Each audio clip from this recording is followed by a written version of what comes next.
మన ప్రభువును రక్షకుడైన యేసుక్రీస్తు వారి అతి శ్రేష్టమైన నామమునకు మహిమ కలుగును గాక. ఈ వసంతవాడ సెమీ క్రిస్మస్ కార్యక్రమానికి విచ్చేసిన బిడ్డలందరికీ శుభాలు తెలియజేస్తూ దేవుని వాక్యాన్ని కొద్ది నిమిషాలు జ్ఞాపకం చేసుకుందామండి.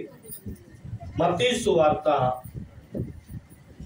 సువార్త 2వ అధ్యాయము మొదటి 2 వచనాలు చదువుకుందాం. రాజైన హేరోదు దినములయందు యూదా దేశపు బెత్లెహేములో యేసు పుట్టిన పిమ్మట ఇదిగో తూర్పు దేశపు జ్ఞానులు యెరూషలేమునకు వచ్చి, యూదుల రాజుగా పుట్టిన వాడు ఎక్కడున్నాడు? తూర్పు దిక్కున మేము ఆయన నక్షత్రమును చూచి ఆయనను పూజింపవచ్చుమని చెప్పిరి. చాలండి. చదవబడిన దేవుని వాక్యమును మనం పరిశీలించిన వారమైతే, గ్రంథకర్త అయిన ఈ యొక్క మత్తయి గారు రాయబడిన 4 సువార్తికుల్లో ఒక్కడిగా పిలువబడుతూ,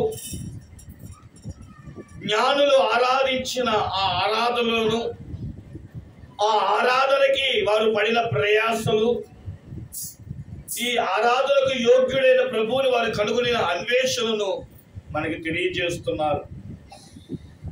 ప్రేమ దేవుని బిడ్డలారా, మన ప్రభు అయిన యేసుక్రీస్తు వారు ఈ లోకములో నరవతారిగా జన్మించాలనుకున్నాడు. యేసుక్రీస్తు ప్రభువారు మనిషిగా పుట్టి నాటికి 2024 సంవత్సరాలు అయినప్పటికీ, మళ్ళీ చెప్తున్నాను, యేసుక్రీస్తు ప్రభువారు పుట్టడం కాదు, యేసుక్రీస్తు ప్రభువారు నరవతారిగా అనగా మానవుడుగా, రక్త మాంసము గలవాడిగా పుట్టెను అని కంటే వచ్చును అని చెప్పడం చాలా శ్రేష్టమైన పదం. అయితే యేసుక్రీస్తు ప్రభువారు ఈ లోకంలో ఉద్భవించిన ఆ పర్వదినాన్న కొన్ని సంఘటనలు అనేది మనం చూస్తూ ఉంటాం. మనందరికీ తెలుసు, ఒక్కొక్క ఇన్ఫర్మేషన్ ఒక్కొక్కలాగా చేరిందని. గొర్రెల కాపర్లకేమో దేవదూత దిగి వచ్చి, దావీదు పట్టణమందు నేడు రక్షకుడు మీ కొరకు పుట్టి ఉన్నాడు, ఈయనే ప్రభు అయిన యేసుక్రీస్తు, ఇదిగో దానికి ఇదే మీ ఆనవాళ్ళని చెప్పి ఆ పొత్తిగుడ్డలలో చుట్టబడిన బాలుడిని, పశువుల తొట్టులో పరుండబెట్టిన ఆ యొక్క బాలుడిని సూచనగా చెప్పి వెళ్ళిపోయారు. గొర్రెల కాపరులు చెప్పబడిన ఆ సమాచారము విని విశ్వసించి వెళ్ళారు. కానీ జ్ఞానులకు దూత ప్రత్యక్షతము కాలేదు. ఎక్కడ దూత ఉపదేశము చేసినట్లు కూడా రాయబడల. ఎందుకు రాయబడలేదు అంటే వారు జ్ఞానులు. ఒక్కొక్కసారి నేను అనుకుంటాను, కొంతమందికి చెబితే వింటారు, కొంతమందికి చెప్పండి కొడితే. ఆలోచన చేయండి. ఈ జ్ఞానులకు, వీరు జ్ఞానులని బైబిల్ చెప్తుంది. తూర్పు దేశపు వారని, అలాగే 1 కొరింథీ పత్రిక 1వ అధ్యాయం మనం చదువుకుంటే, ఆ తూర్పు దేశస్థులకు జ్ఞానం ఎక్కువని, వారు ఎవరు చెప్పినా వారు వినేవారు కాదు, వారే స్వయముగా తెలుసుకొని నమ్మేవారని చరిత్ర చెబుతుంది.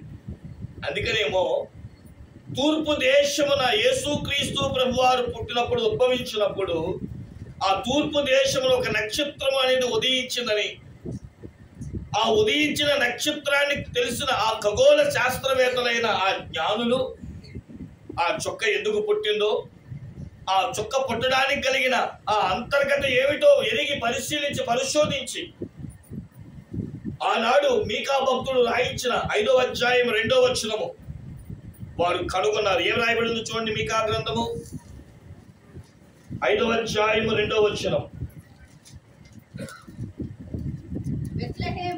బెత్లెహేము ఎఫ్రతా యోదా వారి కుటుంబములో నీవు స్వల్ప గ్రామమైనను నా కొరకు ఇశ్రాయేలు ఏలబోచువాడు నీలో నుండి వచ్చును. చాలండి. దేవునికి మహిమ కలుగును గాక. అనగా యేసుక్రీస్తు ప్రభువారిగా, అనగా నరవతారిగా యేసుక్రీస్తు భూలోకాన్ని పుడతారని, ఆయన బెత్లెహేములో ఉంటాడని, యెరూషలేము పరిసర ప్రాంతంలో ఉన్న బెత్లెహేమును దర్శించమని అలనాడు భక్తుల చేత రాయించబడిన ఆ సమాచారాన్ని వారు కనుగొని, ఓహో, ఒక మానవుడిగా దైవ కుమారుడు పుడతాడా, యెరూషలేములో ఉన్న బెత్లెహేములో ఆయన ఉంటాడా అని గమనించి ఆ సమాచారాన్ని పట్టుకొని వారు బయలుదేరగా నక్షత్రము వారిని 2 సంవత్సరాలు నడిపించింది. చెప్పండి, ఎన్ని సంవత్సరాలు నడిపించింది? మీరు అనుకోవచ్చు, రావడానికి 2 సంవత్సరాలు ఎందుకని. నక్షత్రం రావాలంటే ఏం రావాలి? చీకటి పడాలి, చీకటి రావాలి. అప్పుడే నక్షత్రంపు అది ఉదయిస్తుంది గనక, ప్రకాశిస్తుంది గనక ఆ నక్షత్రం యొక్క నడిపింపులో వారు నడుస్తున్నట్లుగా మనం చూస్తున్నాం. అయితే ఇక్కడ వారు యెరూషలేములోకి వచ్చారు. వారు అనుకున్నారు యేసుక్రీస్తు ప్రభు వారు రాజుగా పుడతాడు గనక ఆయన రాజుల కుటుంబంలో ఉంటారు అని ఆలోచన చేత ఆ ప్రాంతంలో హేరోదు రాజు, ఆ ప్రాంతానికి రాజు గనక గబగబా ఆయన దగ్గరికి వెళ్ళి మాటలు పలుకుతున్నారు. హేరోదు రాజా, మేము కనుగొన్న నక్షత్రము చెప్పబడిన సమాచారమును బట్టి యూదులకు రాజుగా పుట్టిన వాడు ఎక్కడున్నాడు? మేము ఆయన నక్షత్రమును చూచి ఆయనను పూజించడానికి ఇక్కడికి వచ్చి ఉన్నాము అనే మాట వారు పలికినట్లుగా మనం చూస్తున్నాం. యూదులకు రాజుగా పుట్టినవాడు అనగానే, అయ్య బాబోయ్, నా ప్రాంతంలో నా జాతి వారి మధ్య ఎవరో పుట్టాడంట, మాకు తెలియకుండా పుట్టాడంట అనే ఉద్దేశంతో దైవత్వమును ఎరగని హేరోదు వెంటనే ఆలోచనలో పడ్డాడు. కానీ ఈరోజు నేను అవన్నీ చెప్పడానికి ఇష్టపడలేదు. కానీ జ్ఞానులు ఆరాధించిన ఆ ఆరాధకుడైన యేసుక్రీస్తుని వారు కనుగొనే విధానంలో పలికిన ఒక శ్రేష్టమైన మాట, యూదులకు రాజుగా పుట్టిన వాడు ఎక్కడున్నాడు, మేము ఆయనను పూజించాలి అంటున్నారు. క్రిస్మస్ అంటే అర్థం, అసలైన అర్థం ఏంటంటే మన దేవుణ్ణి ఆరాధించుట. మన భారతీయ సంస్కృత భాషలోనే పూజించుట అనే అర్థం అన్నమాట. మనం ఆరాధించుట అంటాం, అన్య ప్రజలు పూజించుట అంటారు. దాంట్లో ఒకటే అర్థం ఇచ్చే ఆ గుణగుణాలు కనబడుతున్నాయి. అయితే ఈరోజు ఇక్కడ కూర్చున్న మీలో ఎంతమంది మీరు ఎన్ని సంవత్సరాల నుంచి భక్తి చేస్తున్నారు నేను అడగట్లా. ఎన్ని సంవత్సరాల నుంచి దేవుణ్ణి మీరు ఇలాంటి క్రిస్మస్లు చేస్తూ ఆరాధనలు చేస్తూ ప్రభు సన్నిధానం మందు వస్తున్నా నేను అడగట్లేదు. కానీ ఒక్క ప్రశ్న ఈరోజు మిమ్మల్ని అడగాలని ఇదే నా సందేశంగా పెట్టుకున్నా. అదేంటంటే, ఆ రాజుగా పుట్టిన ప్రభువుని ఏనాడైనా నీవు కనులారా చూసావా? ఆ రాజుగా పుట్టిన ప్రభువుని ఏనాడైనా దర్శించాలి, నేను ప్రభువుని కనులారా చూడాలి, ఆయనతో నేను మాట్లాడాలి, ఆయనను నేను తాకాలి, ఆయన యొక్క అనుభవాలు నేను పొందుకోవాలని ఈ రోజైనా ఆలోచన నీకు వచ్చిందా? నేను బైబిల్ గ్రంథాన్ని కొంచెం ఆలోచించి పరిశీలిస్తుండగా నాకు ఒక అక్షరము లేదా నాకు ఒక సంఘటన నన్ను ఎంతో ఆశ్చర్యపరిచింది. మీరు 2 సమూయేలు గ్రంథము ఒక పర్యాయం 14వ అధ్యాయం వైపు తిరిగామనుకోండి. 2 సమూయేలు గ్రంథము 14వ అధ్యాయం. ఈ అధ్యాయములో ప్రియమైన దేవుని బిడ్డలారా, దావీదు కుమారుడైన సొలొమోనుకి, అనగా తండ్రి అయిన దావీదుకి కుమారుడైన సొలొమోనుకి కొంచెం విభేదం కలిగింది. ఆ రాజ్యం మీద అత్యాశతో, సొలొమోన్ అన్న రాజైన దావీదుకి కుమారుడైన అబ్షాలోము, ఈ అబ్షాలోము రాజు అవ్వాలి అనుకున్నాడు. అయితే 40 సంవత్సరాల పరిపాలన చేసిన తన తండ్రి స్థానాన్ని ఎదురు చూస్తే బాగుండేదేమో, కక్ష చేతనైనను మిత చేతనైనను దక్కించుకోవాలని చెప్పి తండ్రి మీద పన్నాగాలు పండుతుండగా ఒకనొక సమయమున తండ్రి కొడుకుల మధ్య విభేదం వచ్చింది. విభేదం వచ్చిన ఎంతైనా తండ్రి కుమారుడు ఈ అబ్షాలోము కంట రాజుగారితో కనబడాలి, రాజుని నేను చూడాలి, రాజుతో నేను మాట్లాడాలి అనుకుంటుండగా రాజుగారేమో రానివ్వట్లేదంట. అబ్షాలోముకి చాలా బాధ అనిపించి ఈ మోవాబు అనే వ్యక్తిని దర్శించి, నాన్నగారితో ఇలా మాట్లాడాలి, మధ్యవర్తిగా నువ్వు ఉండి కొంచెం ఏమైనా చేసి పెట్టు అని అడిగితే ఈ మోవాబు అనే వ్యక్తి ఏం చేశాడంటే రాజుగారి దగ్గరికి వెళ్ళి చెప్పాడు. రాజు అంటాడు, నేను వాడి మొహాన్ని చూడను, అబ్షాలోము మొహాన్ని నేను చూడను. మరి ఏం చేయమంటారు? ఏం చేస్తావు నువ్వే చేసుకో అన్నాడు. సరే, అటు దావీదు గారైన రాజుగారికి చెప్పలేక, ఇటు తర్వాత తన కుమారుడైన అబ్షాలోముకి చెప్పలేక, ఈ మోవాబు అన్నట్టు వాడు ఏం చేస్తాడంటే, మీరు ఇంటికి లేక చదవండి 28వ వచనం కాడి నుంచి మొదలు పెడితే, ఈ మోవాబు వెళ్ళి అంటాడు అబ్షాలోముతో, అబ్షాలోమా, రాజుగారి తర్వాత రాజా, మీ తండ్రి నిన్ను చూడడానికి కొద్ది సమయం అడుగుతున్నాడయ్యా, కొంతకాలం అంటే నువ్వు ఎదురు చూడాలి అని చెప్పి ఒక బంగ్లాని లేదా ఒక స్థలాన్ని ఆ అబ్షాలోముకి ఇచ్చి, ఇదిగో ఈ ఇంట్లో నువ్వు ఉండు, మీ నాన్నగారు కొంచెం కోపం తగ్గాక వచ్చి నేను చూస్తానంటలే అని అన్నాడు. సరే అనే ఉద్దేశంతో ఆ ఇంట్లో ఉన్నాడంట ఈ అబ్షాలోము. అయితే 28వ వచనం కాడి నుంచి మనం మొదలు పెడితే ఏమని రాయబడిందో తెలుసా? నాటికి 2 సంవత్సరాలు అయింది. ఎన్ని సంవత్సరాలు? నాటికి 2 సంవత్సరాలు అయినప్పటికీ అబ్షాలోముకి చాలా బాధ అనిపించి ఆ మోవాబుతోను అక్కడ ఉన్న వారితో ఇలా అంటున్నాడు, నేను రాజు దర్శనమును పొంది, అంటే రాజుగారి ముఖమును చూచి 2 సంవత్సరాలు అయింది. అసలు నేను ఎలాంటి వాడిని? రాజుగారి ముఖం చూడకపోతే, రాజు దర్శనమును పొందకపోతే నా బతుకెందుకు? కాబట్టి వెంటనే రాజుగారి దగ్గరికి వెళ్ళకుండా నేను నీ దగ్గరికి వచ్చాను కదా మోవాబు, అక్కడ ఉన్న పనివాడిని పిలిచి అంటాడు. 32వ వచనం ఒకసారి చదవండి. అబ్షాలోము మోవాబుతో ఇట్లా, నేను యెషూరు నుండి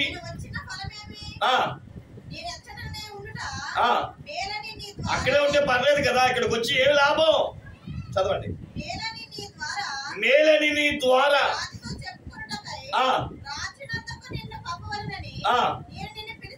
నేను నిన్ను పిలిచాను, అది రాజు దర్శనమును చేయాలని నిన్ను పిలిచాను. ఒకవేళ నా యందు దోషము కనబడితే నన్ను చూడమన్న ముందు అసలు రాజుని, నాలో ఏమైనా తప్పు ఉంటే అప్పుడు ఆయన ఏ శిక్షాస్తులు వేయనివ్వండి. కానీ 2 సంవత్సరాల నుంచి రాజుగారి మొహం చూపించకపోవడం ధర్మం కాదు. నాకు అడ్డుపడిన నిన్ను నీ పొలాన్ని తగలబెట్టిచ్చేస్తాను అంటున్నాడు. ఇక నేనేం నేర్చుకున్నాను అంటే, ఆ జ్ఞానుల యొక్క ఆలోచన ఏంటో తెలుసా? నేను నా యూదులకు రాజైన నా దేవుని యొక్క ముఖాన్ని మేము చూడాలి, ఆయన మేము దర్శించాలి, ఆయన మేము పూజించాలి, ఆయన దగ్గరికి మేము వెళ్ళాలి, ఆయనను మేము సాష్టాంగ నమస్కారం చేయాలి, మా దేవుడిని మేము కనుగొనాలి అనే తృష్ణతో వారు ఎంతో ప్రయాసపడి సుదీర్ఘ ప్రయాణం చేశారు. కానీ మన దేవుడు కనబడే దేవుడని, మాట్లాడే దేవుడని, మన దేవుడు దర్శనమిచ్చే దేవుడని బైబిల్ చాలా సుస్పష్టంగా రాయబడుతున్నప్పటికీ కూడా ఈరోజు ఇక్కడ కూర్చున్న మీలో ఎంతమంది నేను యేసుని కనులారా చూశాను, నా సేవా జీవితంలో, నా ఆత్మ సంబంధమైన ఆత్మ జీవితంలో నేను యేసు క్రీస్తుని నేటికి చూడగలిగానండి? ఒకవేళ బాహ్య నేత్రముతో అయినా సరే చూడలేకపోయినా మనోనేత్రముతోనైనా నేను ప్రభువుని చూడగలిగానే, ఆయన దర్శించగలిగానే అనే అనుభవాలు ఈరోజు మీకు ఉన్నాయంటారా?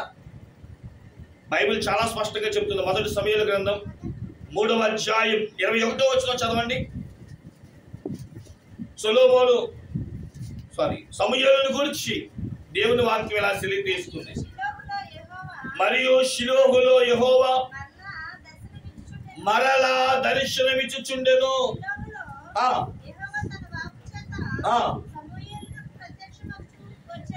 ఆలోచన చేయండి ప్రియులారా, ఎప్పుడో జరిగిన సంఘటన గురించి మనకి చెప్పట్లేదు, ప్రెసెంట్ సంఘటన చెప్తున్నాడు. ఏమని అంటే, షిలోహులో ఉన్న దేవుడంట సమూయేలు అనే దైవజనుడిని, దీర్ఘదర్శి ప్రవక్త అయిన అతనిని దర్శిస్తూ ఉన్నాడంట. దర్శిస్తూ ఉన్నాడు అంటే అర్థం ఏంటి? ఈరోజు కొంతమంది తల్లిదండ్రులకు దూరంగాను, బిడ్డలకు దూరంగాను, కుటుంబాలకి బంధువులకు దూరంగా ఉంటారు. నేను ఉన్నాను, మా అమ్మగారు కైకలూరులో ఉన్నారు. ఈ మధ్యన ఎప్పుడైనా వెళ్ళావా అంటే, ఒక 10 రోజుల క్రితం నేను వెళ్ళానండి అని అంటారు. అదే మా అమ్మ నా దగ్గర ఉందనుకోండి, చెప్పండి, రోజు ఆవిడ ముఖాన్ని చూస్తాను. మా తల్లి దూరంగా ఉంది కాబట్టి ఆవిడని చూడడానికి కొన్ని నెలలు, కొన్ని వారాలు టైం పడుతుంది. ఈరోజు చాలా మందికి దేవుడు ఎలా ఉన్నాడు అంటే, ఆయన దగ్గరగా ఉన్నప్పటికీ కూడా ఆయనను చూడాలి అనే ఆలోచన లేని వ్యక్తులుగా ఉన్నారు. బైబిల్ తెలియజేస్తున్న మాట ఏంటో తెలుసా? సమూయేలంట దేవుణ్ణంట ప్రతిరోజు చూసేవాడంట. అంత మాత్రమే కాదంట, ఆయన వాక్కు ప్రత్యక్షత అంటే ఆయన స్వరం అంట ప్రతిరోజు. ఇది ఎందుకు చెప్తున్నాను తెలుసా? అదే 3వ అధ్యాయం 1వ వచనం చదవండి ఒకసారి. అదే మొదటి సమూయేలు గ్రంథం 3:1. చేయుచుండెను ఆ దినములలో యెహోవా వాక్కు ప్రత్యక్షమగుట అరుదు. అంటే దేవుడు మాట్లాడేవాడు కాదంట వీళ్ళ ప్రవక్తను బట్టి, దేవుడు దర్శించేవాడు కాదంట వీళ్ళ స్వాభావిక లక్షణాలను బట్టి. అలాంటి దినాల్లో ఎవరిని దర్శిస్తూ ఉన్నాడని బైబిల్ చెప్తుందంటే సమూయేలుని దర్శిస్తూ ఉన్నాడంట. ఈరోజు నా అనుభవం ఒకటేనండి. బాలుడైన యేసుక్రీస్తుని కేవలం క్రిస్మస్ మాసంలో గుర్తుపెట్టేసుకొని ఏమండి కాసేపు గొల్లల గురించో, కాసేపు జ్ఞానుల గురించో, కాసేపు దేవదూతుల గురించో, లేదంటే మరియ మార్తల గురించో, ఎలిజబెత్తుల గురించో మనం మాట్లాడేసుకొని వెళ్ళిపోయి ఆమె అనుకోవడం కాదు. ఇక్కడ ఈరోజు ఇంకా యేసుక్రీస్తుని లాలి లాలి లాలి లాలమ్మ లాలి అంటూ, ఇంకా ముద్దు పెట్టుకున్నాడు ఉయ్యాలో, ఎత్తుకున్నాడు ఉయ్యాలో అంటూ ఆయన ఇంకా పిల్లోడిగానే చూస్తున్నాం మనం. ఇంకా అక్కడికి ఆగిపోయాం. నిజం చెప్పండి, కింద సంవత్సరం లాలిపాట పాడావు, 2 సంవత్సరాల క్రితము లాలిపాట పాడావు, 10 సంవత్సరాల క్రితము లాలిపాట పాడావు. ఇక ఆయన ఎక్కడికి మన జీవితంలో ఉంచేసుకున్నామంటే చెప్పండి, ఇంకా పిల్లోడుగానే ఆయన చూస్తున్నాం. బైబిల్ చెప్తుంది, నేడో రేపో దేవుడు మేఘారూఢుడై వచ్చుచున్నాడు, ప్రతి నేత్రం ఆయనను చూచును. కాబట్టి గమనించండి. మరొక అనుభవం దగ్గరికి వెళ్తే ఎస్తేరు, మనందరికీ తెలుసు, ఈ హామాను అన్నటువంటి వాడు యూదుల మీద వ్యతిరేకంగా చట్టం రాయించి రాజుగారి ముద్ర వేయించాడు. అది తెలుసుకున్న ఈ యొక్క మొద్దుకై ఎస్తేరు దగ్గరికి ఒక కౌరు పంపించాడు. చెప్తారా ఏంటా కౌరు? అమ్మ ఒకసారి రాజుగారి దగ్గరికి వెళ్ళి నువ్వు వెళ్ళి మాట్లాడాలమ్మా అని అంటే ఎస్తేరు ఏమంటుందో చూడండి. 4వ అధ్యాయం 9-10 వచనాలు చదువుకుంటే, ఎస్తేరు గ్రంథం 4వ అధ్యాయం. అంతటా ఎస్తేరు మొర్దెకైతో చెప్పమని ఏమనగా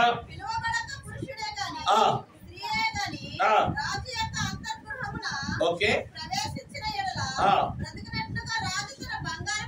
మనందరికీ తెలుసు రాజుగారిని చూడాలి అంటే ఆయన దయ కావాలి, ఆయన కరుణ కావాలి, ఆయన పిలిస్తేనే మనం వెళ్ళాలి, ఆయన దండం చూపిస్తేనే మనం బతుకుతాం. అయితే ఏంటంటే 10వ వచనం,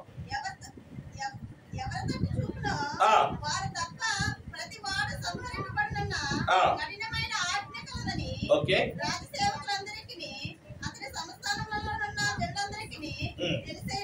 అయితే ఆవిడ చూడండి, నేనే రాజు మొహాన్ని చూసి 30 రోజులైందంట. కట్టుకున్న భర్త, దేశాన్ని ఏలేవాడు, పినతండ్రి నానా మొద్దుకే గారు, నేనే రాజుమోహన్ చూసి 30 రోజులైందయ్యా, నువ్వు వెళ్ళు మాట్లాడమంటావేంటయ్యా? నేను రాజుముఖం చూసే 30 రోజులైతే, ఒకవేళ నేను వెళ్ళినప్పుడు దండం చాపకపోతే, నేను వెళ్ళినప్పుడు రాజు కడికలో నా మీద లేకపోతే నా పరిస్థితి ఏంటి? ఈరోజు ప్రియమైన దేవుని బిడ్డలారా, ఎందుకు ఈ ఉదాహరణ మీ ముందు పెట్టాను? అబ్షాలోమేమో 2 సంవత్సరాలు ఏంటంటే దేవుడు ఆయన తన తండ్రే కానీ రాజు ముఖమును చూచి, ఎస్తేరు భార్యే కానీ రాజు ముఖమును చూచి 30 రోజులైంది. తండ్రి, పరలోకముందున్న మా తండ్రి, దయగలిగిన తండ్రి అంటూ ప్రార్థిస్తున్నావే. నా ప్రియ విశ్వాసి సంగమా, మరి నువ్వు దేవుడి ముఖం చూసి ఎన్ని రోజులైంది? దేవుడు నీతో స్వరము ద్వారా మాట్లాడి ఎన్ని రోజులైంది? దర్శన రూపేణ ఆయన ప్రత్యక్షత కనుగొని నీకు ఎన్ని రోజులైంది? ఏ రోజున ఆలోచించావా? ఏ రోజైనా నీకు అడ్డుపడుతుందా? ప్రభుతో నీ సన్నిహితం ఏంటో, సహవాసం ఏంటో, ఆయనతో గడపవలసిన తీరేంటో, ఆ తిన్నేంటో? దేవుడు ఎవరికి పడితే వాళ్ళకి దర్శనం ఇచ్చేస్తారా? అసలు దేవుడు ఈ భూలోకంలో రాజుగారి దర్శనమే పొందాలంటే ఏమండి? భటులను దాటాలి, ఆ గేటు దగ్గర మంత్రులు దాటాలి, రాజుముఖం దగ్గరికి వెళ్ళాలంటే ఎన్ని ఆటంకాలు, ఎన్ని ఇబ్బందులు. మరి రారాజైన యేసు క్రీస్తు ముఖం చూడాలి అంటే మనలో ఎన్ని మార్చుకోవాలి, మనలో ఎన్ని గుణాలు రావాలి, ఎన్ని పోలికలు రావాలి? ఏమంటే ఆయన మనకినే పరమ తండ్రి. బైబిల్ చరిత్ర చెప్తుంది, అబ్షలోము జీవితంలో 2 సంవత్సరాలు, ఎస్తేరు జీవితంలో 30 రోజులు. ఇంకా భక్తుల చరిత్ర చెప్పుకుంటే చాలా సేపు ఉంటుంది. కానీ ఈ రోజు నువ్వు ఆయన దర్శనాన్ని పొందాలంటే అది ఆషామాషి కాదు. కొంతమంది రాజు దర్శనాన్ని పొందారంట. ఆ పొందినప్పుడు ఏం జరిగినాయో త్వరగా రండి, కొన్ని ఉదాహరణలు చూద్దాం. ఆదికాండము 41వ అధ్యాయం 14వ వచనం. మీరు త్వరగా తీయగలిగితే నేను త్వరగా చెప్పుకుంటూ మీ అందరికీ తెలుసు, ఫరో గారు కలగన్నాడు. ఆ కళని బాగానే ఉంది, కానీ ఆయన కలగలేని కళలో 2 స్వభావాలు ఉన్నాయి. ఒకటి వెన్నెల గురించి, రెండవది ఆ ఎద్దుల గురించి లేదా ఆ ఆవుల గురించి కలగన్నాడు. 7 బాగా బలిసిన ఆవులు ఉన్నాయంట, కానీ పక్క చిక్కిన ఆవులు వచ్చేసి ఆ బలిసిన ఆవులు తినేసినాయి అంట. ఏంటో నాకు అర్థం కాలేదంటాడు. 7 బలమైన వెన్నులు ఉన్నాయంట, బక్క చిక్కులు వెన్నులు వచ్చేసి తినేసినాయి అంట. నాకేంటి అర్థం కావట్లా. ఈ 2 కళలు ఒకేలా ఉన్నాయి. దీని భావం చెప్పేవాడెవరు, అర్థం చెప్పేవాడెవరు అని శకునకాండులు, విద్యలు, మంత్రికులను పిలిపించాడు. వారెవ్వరికి దాని అర్థం తెలియట్లా. అయితే ఆ పానదాయకుడైన వ్యక్తి నేను చెరసాల్లో ఉన్నప్పుడు ఏ కలగన్నాడో ఆ కళ ఎవరో చెప్పాడని చెప్పి గుర్తు తెచ్చుకొని, యేసేపు పలానా ఆయన ఉన్నాడండి చెరసాల్లో, ఆయన వచ్చి కళ దాని భావం చెప్తాడండి అంటే, అయితే యేసేపుని పిలవండి అన్నారు. డైరెక్ట్గా యేసేపు తీసుకురాలా, అక్కడ ఒక క్రమం జరిగించాడు. ఆ క్రమం నాకు చాలా ఇంట్రెస్ట్ అనిపించింది. 14వ వచనం. ఫరో యేసేపును పిలవనంపాను, కాబట్టి చెరసాలలో నుండి అతనిని త్వరగా రప్పించి అతడికి శవరము చేయించి మంచి బట్టలు కట్టుకొని. ఏమండి, ఈ భూలోకములో రాజుగారి దగ్గరికి వస్తాకే యేసేపులో ఏముందంట? గడ్డం అడ్డుగా ఉందా? వేసుకునే బట్టలు అడ్డుగా ఉన్నాయా? అది కాదే దేవుని వాక్యం చెప్తుంది. శవరము అనగా తలంపులు. ఒక వ్యక్తి యొక్క తలంపులు దేవుడి నుంచి మనల్ని దూరం చేస్తున్నాయి. దైవజనులు, కీర్తనాకారుడు అని పిలువబడుతున్న మా ఆత్మీయ తండ్రి దేవదాసయ్య గారు ఒక పాట రాస్తూ ఇలా అన్నారు, ఊహలోని పాపములను ఒప్పుకొనుము తండ్రి ఎదుట. చెప్పండి ఏంటంట? ఊహలోని పాపం. ఇది ఊహలో కూడా ఏముంటుందంట? ఎన్నిసార్లు ఊహించుకుంటాం మనం. అది పాపం అంటే ఊహించుకునే పాపం కూడా పాపమే. దాన్ని కూడా ఎవరి దగ్గర ఒప్పుకోవాలంట? దేవుని దగ్గర ఒప్పుకోవాలంట. అందుకనే మన తలంపుల యొక్క చెడు ఆలోచనలను మనల్ని దేవుడి దగ్గర నుంచి దూరం చేస్తాయి. ఈరోజు దేవుడు ఎందుకు నేను దర్శించలేదు అంటే నీ ఆలోచనలు బాగోలేదంట. ఆదికాండం 6వ అధ్యాయం 5వ వచనంలో ఈ మాట మనం చాలా స్పష్టంగా నోవహు కాలంలో చదువుతామండి. 6:5 ఆదికాండం.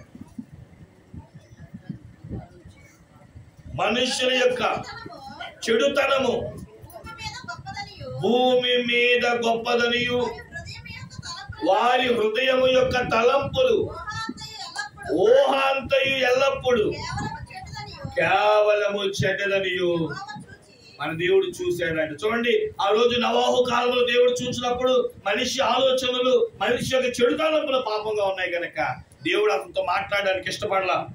అందుకనే నెమ్మది కలిగిన వ్యక్తి, యథార్థవంతుడు ఎవరైనా ఉన్నారా అని తెలియ చూడగా దేవుడి మహాకృప నోవహు భక్తుడు కనబడ్డాడు. అతనితో దేవుడు స్వర ప్రత్యక్షత ద్వారా మాట్లాడాడు, దర్శన రూపేణ మాట్లాడాడు. చితిసారి మానుతో వాడను తయారు చేయమన్నాడు. తాను చేసినట్లుగా 120 సంవత్సరాలు ప్రయాసపడగా ఏమండి దేవుని మహాసంకల్పం అనేది బయటపడినట్లుగా మనం చూస్తున్నాం. ఎందుకు మాటలు చెప్తున్నానంటే మన దేవుడు అంట హృదయాంతరంగంలో ఎరిగిన దేవుడు, మన ఆలోచనలను పరీక్షించగలిగిన దేవుడు. ఈరోజు దేవునికి నీకు అడ్డు ఎందుకు వస్తుంది? ఆయన ముఖాన్ని ఎందుకు చూడలేకపోతున్నావంటే నీ ఊహలోని ఆలోచనలు. వస్త్రం అనగా క్రియ, మన క్రియలు, మన చేతి క్రియలు, మన నడవడిక క్రియలు, మన ఆత్మ సంబంధమైన క్రియలు ఎలా ఉన్నాయి? మనం ఒకసారి స్వకీయ పరీక్ష చేసుకోవాలి. భక్తుడైన దావీదు 139వ కీర్తన అంటాడు కదా, దేవా నన్ను పరిశీలించుము. అయ్యే బాబు, దేవుడు పరిశీలిస్తే మనం మన లోట్లన్నీ ఏమైపోతాయి? దేవుడికి తెలిసిపోతాయి. అందుకని మనం ఈ ప్రార్థన చేయం. నాకు ఈ ప్రార్థన చాలా ఇష్టం. ప్రభువా నన్ను పరిశీలించుము, పరిశోధించుము, ఆయాసకరమైన సంగతులు నాలో ఉంటే దాన్ని తీసివేయి. లేదా నాకు చెప్పు, ఇది నీకు నాకు అడ్డుగా ఉందా నాకు చెప్పు, నేనేం చేస్తాను, దాన్ని తీసివేస్తాను. మేము దేవుని పెట్టారా, ఒక యేసేపు అనే వ్యక్తి రాజు ముఖం చూడాలంటే ఏం చేసుకున్నాడు, శవరమును చేయించుకున్నట్లు, తన వస్త్రములు మార్చుకున్నట్లు ఈరోజు నీ ఆలోచనలు మార్చుకుంటే నేను ప్రకటిస్తున్న జీవం కలిగిన దేవుడు చెప్తున్నాడు, ఈ రాత్రి నేను నీకు దర్శన రూపమును దర్శించబోతున్నాను. దేవునికి మహిమ కలుగును గాక. ఆయన దర్శనము నీవు పొందుకుందువు గాక. రెండవది, ఇదే ఎస్తేరు గ్రంథం 4వ అధ్యాయంలో మనం చదువుకున్నాం, 5వ అధ్యాయం 2వ వచనంలో, అలాగే ఎస్తేరు గ్రంథం 2వ అధ్యాయంలో ఎస్తేరు గ్రంథం అంతా మనకు ఒకటే కనబడుతుంది. అదేంటో తెలుసా, ఎస్తేరు దయ పొందినది. చెప్పండి, ఏం పొందిందంట? నాకు అసలు ఆ మాట చదివేటప్పుడు చాలా ఆలోచన వచ్చింది. ఎందుకు ఆలోచన వచ్చింది అని అంటే, ఎస్తేరును చూచిన రాజే కానివ్వండి, ఎస్తేరును చూచిన ఆ నశింపుకుడు ఎవరండి? ఆయన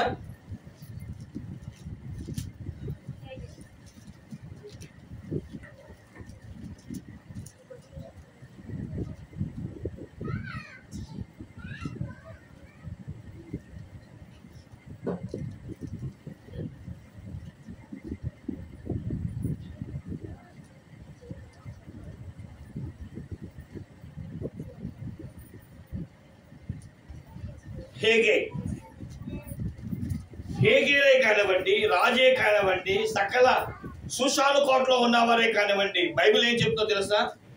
మీరు ఎస్తేరు గ్రంథం 2వ అధ్యాయము మీరు చదివితే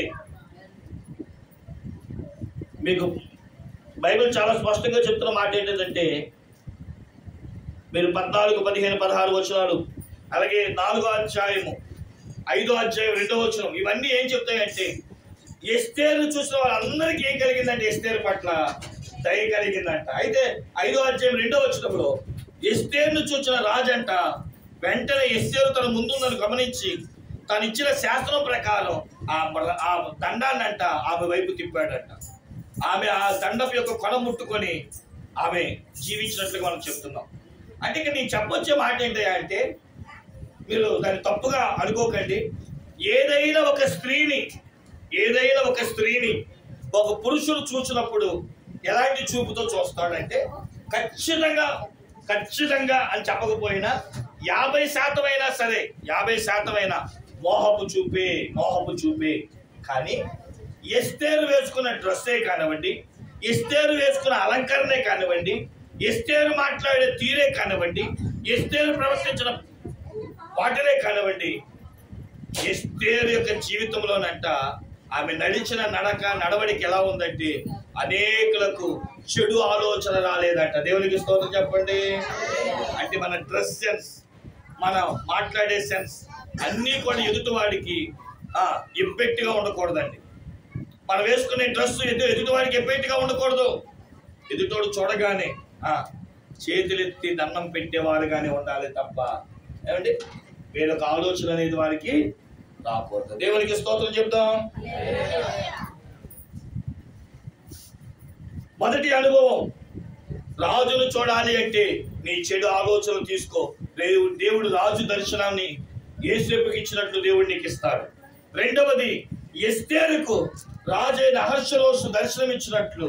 ఎందుకు దర్శనం ఇచ్చాడంటే ఆమె ప్రవర్తన దయ కలిగింది కాబట్టి. మనం కూడా ప్రియులారా ఎదుటి వ్యక్తులు మన ఎదుటి వ్యక్తులు మనం దయను చూపించగలగాలి. మనం దయ కలిగిన వ్యక్తులుగా ఉండాలి. కాబట్టి ఇది ఒకటి గమనించండి. ఎస్తేరు జీవితం మనం చూస్తూ ఉంటాం. అయితే ఇన్ని చెప్తాను కదండి పాస్టర్ గారు, అసలు దేవుణ్ణి చూడడం వల్ల నాకేంటి ఉపయోగం, దైవ దర్శనం పొందుకోవడం వల్ల నాకేంటి ఉపయోగం, దేవుని యొక్క దర్శనం పొందుకోవడం వల్ల నేనేమైనా సాధించవచ్చా అంటే ఒక 5 నిమిషాల్లో నేను త్వరగా 3 ముక్కలు చెప్పేసి ముగించేస్తాను. చూడండి, మీరు చదవగలిగితే అపోస్తుల కార్యము 2వ అధ్యాయము 28వ వచనం. అపోస్తుల కార్యము 2వ అధ్యాయం 28వ వచనం. నాకు జీవ మార్గములు తెలిపితివి, నీ దర్శనమును అనుగ్రహించి నన్ను ఉల్లాసముతో నింపెదవు. నిజమే దేవుని బిడ్డలారా, ఈ రాత్రి కనుక నీవు దేవుని దర్శనాన్ని చూడగలిగితే, ఆ ప్రభు అయిన సాక్షాత్తు సృష్టికర్తను నువ్వు కనులారా చూడగలిగి, నేను ఆరాధించాలి, నేను పూజించాలి, ఆ బాల యేసుని నేను నా కళ్ళతో చూడాలనుకుంటే నీ జీవితంలో జరిగే మొదటి అనుభవం ఏంటో తెలుసా? నీ హృదయంలో ఉన్న వేదనంతా పోతుంది. ఒక్క మాటలో చెప్పాలంటే ప్రశాంతమైన జీవితం. దాన్ని భక్తులు ఏమన్నాడంటే ఉల్లాసమైన జీవితము. దేవునికి స్తోత్రం చెప్పండి. ఈరోజు నీ హృదయంలో ఎన్ని భారాలతో వచ్చో నాకు తెలియదు. బైబిల్ చెప్తున్న మాట ఏంటో తెలుసా? నీ భారం అంతా తీసివేసేవాడు, నీ సమస్యలన్నీ తీసివేసేవాడు. ఎందుకండి అని అంటే ఓ మాట చెప్తాను. కారు తయారు చేసిన వాడికి ఆ కారులో ఉన్న లోపాలు తెలుసు. ఏమండి, ఇల్లు కట్టిన వాడికి ఆ ఇంట్లో ఉన్న లోపాలు ఏంటో తెలుస్తాయి. ఏదైనా ఒక వస్తువుని బాగు చేయాలంటే ఆ వస్తువు మీద పట్టైనా ఉండాలి, అతడు తయారు చేసిన వాడైనా ఉండాలి, మ్యానుఫ్యాక్చర్ అయినా ఉండాలి. కానీ బైబిల్ చెప్తున్న మాట ఏంటో తెలుసా? మన దేవుడు ఎవరో తెలుసా? మనుషులను తయారు చేసిన వాడు. మానవుడిని తయారు చేసి ఈ భూలోకములో మీరు జీవించండి, విస్తరించండి, ఫలించండి అని చెప్పిన దేవుడు. అదే మానవుడికి కష్టం వస్తే, హృదయంలో భారం ఉంటే, వ్యాధులతో నిన్నుంటే ఎందుకు ఊరుకుంటాడు? అసలు యేసుక్రీస్తు భూమి మీదకి పుట్టడానికి గల కారణం ఏంటి తెలుసా?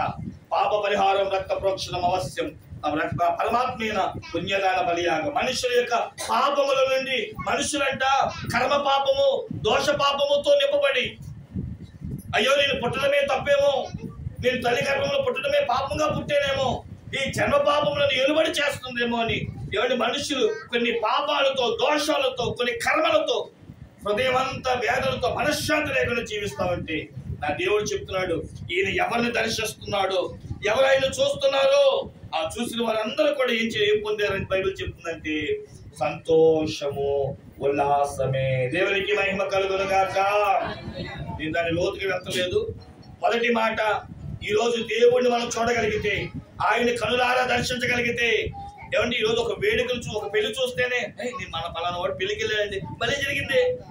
ఎలా చెప్పే భలే జరిగిందని చూసాం కాబట్టి చెప్పాం. అదే దేవుణ్ణి చూడండి.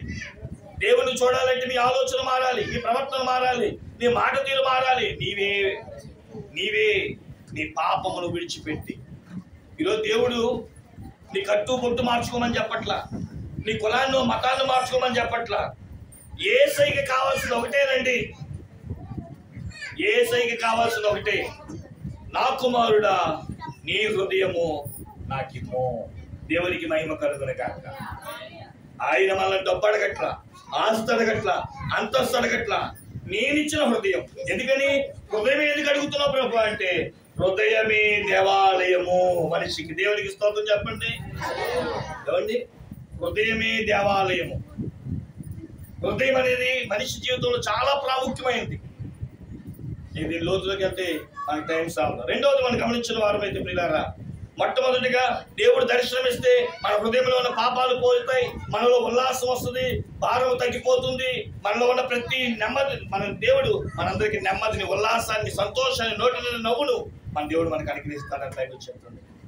మత్తయి సువార్త 2:10 జ్ఞానులు ఆ నక్షత్రాన్ని చూచి ప్రభు దగ్గరికి వెళ్ళినప్పుడు ఆ ప్రభువుని చూస్తున్నట్టు మన అత్యానంద భరితులై ఆ ప్రభువుని, ఆ మరియను, ఆ యేసేపును చూసి సంతోషించి సాగిలు పడ్డారని బైబిల్ తెలియజేస్తుంది. ఇక రెండో అనుభవం దగ్గరికి వస్తే లూకాసు సువార్త 1వ అధ్యాయం 79వ వచనం. లూకాసు సువార్త 1వ అధ్యాయం 79వ వచనం.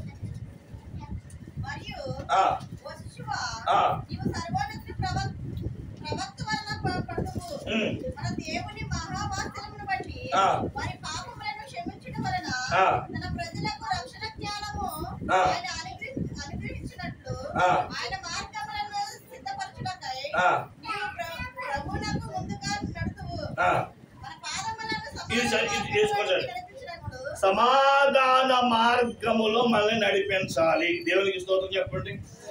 మన దేవుడు ఎందుకు నిన్ను దర్శిస్తాను అన్నాడు తెలుసా? చాలా ఉంది లిస్టు, కానీ నాకు చాలా ఇష్టమైనది ఏంటో తెలుసా? సమాధానం. అదే లూకాసు సువార్త 2వ అధ్యాయం 14వ వచనం. సర్వోన్నతమైన స్థలములలో దేవునికి మహిమయు, ఆయనకి ఇష్టులైన జనులకు భూమి మీద ఆయనకి ఇష్టుడిగా మారాలంటే ఆయన దర్శించాలి. ఆయనకి ఇష్టుడిగా మారితే నా క్రైస్తవ జీవితంలో సమాధానం చూస్తాం. ఈరోజు చాలా మంది జీవితంలో సమాధానం లేదు. ఏమిటి, నలుగురిలోకి వచ్చినప్పుడు నవ్వుతున్నారు, ఒంటరిగా ఉన్నప్పుడు ఏడుస్తున్నారు. ఓ రోజంటే ఒక ఆయన డాక్టర్ గారి దగ్గరికి వచ్చాడు. ఓ కళ్ళంటి నీళ్ళు పెట్టుకున్నాడు. అయ్యా అయ్యా నాకు ఎన్నో బాధలు సమస్యలు. ఇలా డాక్టర్ గారు అన్నారంట, కొన్ని మందులు వాడు అన్నారు, అయినా తగ్గలేదంట, బాధ పోవట్లేదంట. ఆ డాక్టర్ గారు అన్నారంట, అయ్యా ఓ పంచి, మందుల వల్ల నీకు తగ్గట్లేదు కనుక ఇదిగో మన క్లినిక్ ఎదురుగానే ఓ సర్కస్ ఉంది. ఆ సర్కస్ లో ఒక బఫూన్ అనే ఒక జోకర్ ఉంటాడు. ఆయనండి వచ్చిన వాళ్ళందరినీ నవ్విస్తున్నాడు. ఒకసారి మీరు కూడా ఎంత ఆ సర్కస్ చూసి వెళ్ళు అని అన్నాడంట. అప్పుడు ఆ వచ్చిన వ్యక్తి అన్నాడంట ఇంకా గట్టిగా ఏడుస్తూ, అయ్యా అందరిని నవ్వించి ఆ సర్కస్ జోకర్ నా బఫూన్ని నేనేనండి. అందరి జీవితంలో నవ్వు ఇస్తున్నాను కానీ నా జీవితంలో నవ్వు లేదన్నాడంట. నిజమే కదా. ఈరోజు చాలా సార్లు అందరికీ కనబడేటట్టుగా నవ్వుతున్నాం, కానీ ఒక్కసారి కరెంటు పోయినప్పుడు, చీకటిలోకి వెళ్ళినప్పుడు ఎంతమంది ఏడవట్లేదు? కుటుంబ పరిస్థితులు బట్టు, పిల్లల పరిస్థితులు బట్టు, ఆర్థిక పరిస్థితులు బట్టు, రోగాల పరిస్థితులు బట్టు, నెమ్మది లేక సమాధానం లేక అల్లాడిపోతున్న సమస్త మానవ జాతికి ప్రభు చెప్తున్నాడు, నేను మీకు సమాధానం ఇవ్వబోతున్నాను. మన దేవుడు ఎవరో తెలుసా? యెషయా గ్రంథం 9:6, ఆశ్చర్యకరుడు, ఆలోచనకర్త, బలవంతుడైన దేవుడు, నిత్యులకు తండ్రి, సమాధానములకు ఆయన అధిపతి. దేవునికి స్తోత్రం చెప్పండి. నా దగ్గర ఏముందో తెస్తా. ఇప్పుడు వీరంగుంటలో మాకు ఒక అనుభవం ఉంది. మీరు వీరంగుంటలో ఎవరింటికైనా వెళ్ళండి, వెళ్ళగానే మీకు టీ కానీ, పాలు కానీ, కాఫీ కానీ, ఇంకా ఎక్కువైతే మజ్జిగ కానీ ఇస్తారు. ఎందుకని? అదంతా పాడి అంటే పశువులు ఉన్న ఏరియా కాబట్టి వాళ్ళ దగ్గర ఏముంటాయి? ఏ టైం వెళ్ళినా పాలే ఉంటాయి. ఉంటే పాలు అంటే టీ పెడతారు, కాఫీ పెడతారు, లేదా పెరుగు ఉంటుంది కాబట్టి మజ్జిగ ఇస్తారు. అంటే నా దగ్గర ఏది ఉందో అదే ఇస్తారు, అంతేగా. ఏసే దగ్గర ఏముందంటే నీ హృదయంలో మనశ్శాంతిని ఇవ్వగలిగే సమాధానం ఉంది. ఆయన అది నీకు ఇవ్వగలడు. దేవునికి స్తోత్రం చెప్పండి. అందుకనే సమస్త మానవ జాతి ఆ ప్రభువుని తెలుసుకొని సమాధానం పడుతున్నారు. చివరి మాట చెప్పి ముగించేస్తాను. సంఖ్యాకాండము 12వ అధ్యాయం, సంఖ్యాకాండము 13వ అధ్యాయం 19వ వచనం. సంఖ్యాకాండము 13:19. వారు నివసించు భూమి ఎట్టుదో, అది మంచిదో చెడ్డదో, ఎట్టివో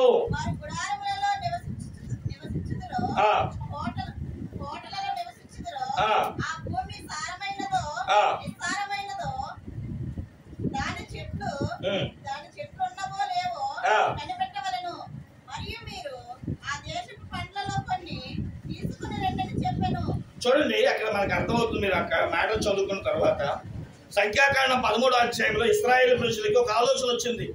ఒరే, మనం ఎవరో కానాను ప్రాంతానికి వెళ్ళి రాలేదు, ఎప్పుడో 430 సంవత్సరాలు వెళ్ళి వచ్చాము, ఇప్పుడు అది ఎలా ఉంటుందో ఏంటో, అక్కడ మనుషులు ఎలాంటి వారో అని ఆలోచన వచ్చినప్పుడు మోషే దేవుడిని అడుగుతాడు. అప్పుడు దేవుడు అంటాడు కదా, మీరు వెళ్ళి దర్శించండి. దర్శించినప్పుడు మీరు ఒకటి గుర్తుపెట్టుకోండి, అక్కడ ఎవరున్నప్పటికీ కూడా నేను మాట ఇస్తున్నా. ఏంటా మాట? నీకు ఆ దేశాన్ని ఇస్తాను. ఒకవేళ శత్రువులు ఉన్నారా, నేను నిన్ను విమోచిస్తాను. దేవునికి స్తోత్రం చెప్పండి. మానవ జీవితంలో ఇక్కడ కూర్చున్నా 20 మంది కానివ్వండి, 30 మంది కానివ్వండి, 40 మంది కానివ్వండి, అమ్మ మీకు ఉన్న సమస్య ఏంట్రా అని అడిగావు అనుకోండి, అందరూ ఒకటే సమస్య చెప్తారా? ఎందుకని? వేరే వేరే ఎత్తే ఎవరింట్లో పేద కష్టాలు, పేదకి శీత కష్టాలు అంటారు కదా మన లోకంలో. ఇక్కడ చెప్పబడుతున్న మాట ఏంటి? అమ్మ ఒకసారి చూడు, మా పెద్దనాన్ని వెళ్తున్నాడు, భోజనం పెట్టారు, వెళ్ళిపోతున్నాడు. చూడండి, చెప్పవచ్చే మాట ఏంటంటే, నువ్వు ఎవరి దగ్గరే నుండు, నేను మాట ఇచ్చా, నీకు అది ఇచ్చే తీరుతాను. అవసరమైతే వాళ్ళ శత్రువులు అయితే వారితో నేను యుద్ధము చేసైనా నేను విడిపిస్తాను. మన దేవుడు ఎవరో తెలుసా అంటే, మనందరి జీవితంలో విమోచనను అనుగ్రహించగలిగిన దేవుడు. దేవునికి స్తోత్రం చెప్పండి. ఆయన విమోచన అనేది ఇస్తానని బైబిల్ చెబుతుంది. కాబట్టి దర్శించడం వల్ల ఇంకా తెలుసుకుంటాం. నేను అంటాను, యేసుక్రీస్తు నమ్ముకోమని నేను చెప్పట్లా, యేసుక్రీస్తుకి వచ్చేయండి మతం మారిపోండి అని నేను చెప్పట్లా. యేసు ఎవరో తెలుసుకోండి. యేసుని ఎందుకు ఎంతమంది దేవుణ్ణి అంగీకరిస్తున్నారు? ఎందుకండి ఎంత ఆరాధన జరుగుతుంది? ఎందుకు ఆ దేవుడి దగ్గరికి ఎంతమంది ఎందుకు వస్తున్నారు? నేను దేవుళ్ళకి వచ్చినప్పుడు ఒకటి ఆలోచన చేశాను, నా దేవుడి దగ్గర లేనిదేంటి, యేసయ్య దగ్గర ఉన్నదేంటి, అది కంపేర్ చేసినప్పుడు తెలుస్తుంది. యేసయ్య పరిశుద్ధ దేవుడు, ఆయనకి మించిన పరిశుద్ధత, ఆయనకున్న ఈ ఒక్క గుణం ఇక ఏ దేవుళ్ళు దేవతను పిలిపించేవాడు లేదు. దేవునికి మహిమ కలుగునగాక. నేను గుండెమే చేసుకుని చెప్పగలను, ఆయన పరిశుద్ధమైన దేవుడు, ఆయన గుణము పరిశుద్ధత, ఆయన పుట్టుక పరిశుద్ధత, ఆయన మరణం పరిశుద్ధత, ఆయన పరిశుద్ధుడైన దేవుడు. ఆ దేవుణ్ణి ఎందుకు నువ్వు కనులారా చూడలేకపోతున్నావు? ఎందుకు వినడానికి ఏమండి మతము ప్రాంతము అడ్డు చూపిస్తున్నావు? ఈ రాత్రి అయినా నేను దేవుడు ఎవరో చూడాలి, తెలుసుకోవాలనుకుంటే రండి నాతో పాటు తలవంచని చిన్న ప్రార్థన చేసుకుందాం. మన దేవుడు కనబడి మాట్లాడే దేవుడు గనక ఆ రోజు జ్ఞానులు చూడాలనుకున్నారు, వారు చూశారు. మనం కూడా తెలుసుకుందాం, ఆయన చూద్దాం, ఆయన ప్రత్యక్షత కనుగొందాం.